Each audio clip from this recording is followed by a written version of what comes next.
Já já vou acionar o Colar, que está lá em Criciúma, ontem acompanhou a derrota do Internacional para o Atlético Mineiro. Nesse cenário, Ribeiro, Fluminense e Grêmio, um cenário no Brasileiro praticamente idêntico, né? Estão ali numa disputa para ver quem vai ficar na lanterna do campeonato.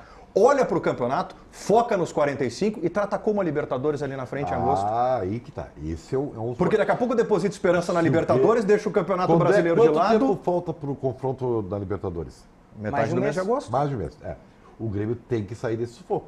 Esse mês tem que ser para o Grêmio se permitir a focar na Libertadores. É o mês. Porque se o Grêmio estiver na lanterna ou na zona de rebaixamento, ele não vai conseguir priorizar. É o mês do Grêmio em casa, né? Vocês lembram da época do desafogo, né? Vocês lembram da época do colégio que tinha teste e prova? Tinha uma época que o colégio fazia teste e prova. É o primeiro teste do Grêmio contra o Fluminense.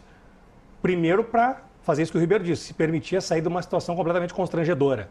Mas também é um primeiro teste para ver como que o Fluminense se posta para estudar o Fluminense, sim, porque tem umas oitavas de Libertadores. Né? Sim, tá com o Marcão. Olha, pela entrevista do presidente Mário Bittencourt, Marcão até o final do ano. Mas é aquilo, né? Vão dando jogo a jogo. Não vem resultado, vai buscar um treinador. Então, para mim é discurso externo, mas segundo ele, Marcão pode ficar até o final do ano. Ele já fez esse trabalho, Marcão.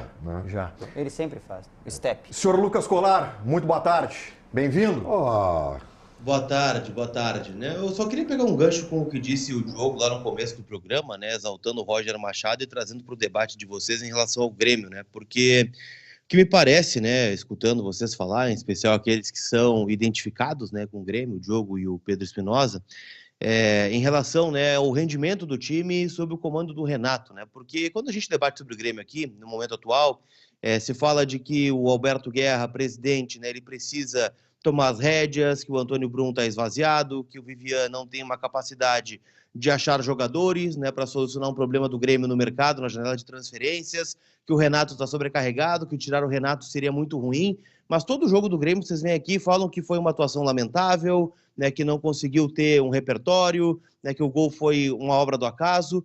Então, se o Roger Machado, que faz mais com menos, é um treinador que está conseguindo dar desempenho, por que cogitar a troca nesse momento seria algo tão absurdo? Eu acho que cada vez mais, e aqui não tem nada a ver com o clubismo, né, mas o Renato me parece tão cansado, tão extasiado dessa situação, desse marasmo do Grêmio, que isso vai impactando no time, porque os jogadores correm por ele, os jogadores veem nele uma referência, e essa referência está cada vez menor, né? Eu não vejo o Renato, como em outras vezes, naquilo que incomodava o torcedor do Inter, de ir para a coletiva e dizer o seguinte: olha, vamos ganhar, né? Não importa o que vai acontecer, uma vaga é do Grêmio. Não, pode ir que eu confio no meu grupo, os jogadores vão dar o resultado. Isso não está aparecendo.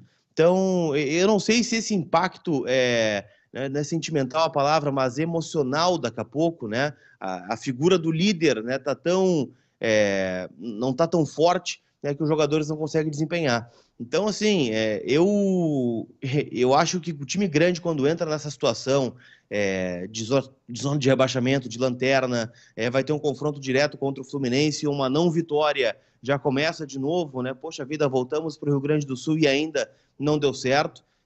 Não sei se uma troca no ambiente seria tão prejudicial assim como vocês estão dizendo, não só hoje, mas durante toda a semana, né, porque eu não estou vendo mais no Renato essa liderança tão importante. Deixa eu só dizer o seguinte, o Colar ali definiu como um absurdo, né, cogitar a saída do Renato por alguns e tudo mais. O que nós tivemos aqui como amostragem essa semana, por parte da opinião da torcida do Grêmio, boa parte não considera absurdo, não. Isso. Boa parte defende que o melhor para o Grêmio hoje seria a saída do Renato. Claro. Apesar da idolatria e tudo mais. As enquetes todas apontam isso. Esse é o principal ponto da torcida do Grêmio. O Renato já não é mais o mesmo cara. Mas o Renato ainda é dentro do Grêmio e dentro do vestiário do Grêmio, que é um local muito sagrado, onde existem muitos feudos, né?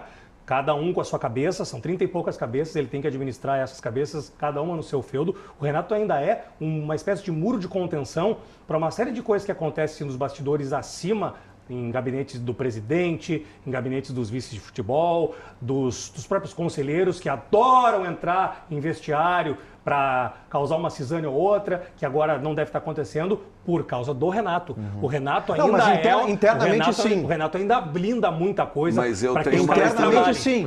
Porque internamente sim, mas eu tenho uma leitura externamente a leitura da torcida e boa parte da torcida do Grêmio já não é essa. Por causa dos resultados. Por causa do resultado, a torcida do Grêmio mira no que a saída do Renato para o Grêmio hoje pode ser uma solução. Eu não me apego aos resultados para dizer... Mas é ruim com ele e pior sem ele. Não, mas é que aí que tá. Eu tenho uma leitura diferente.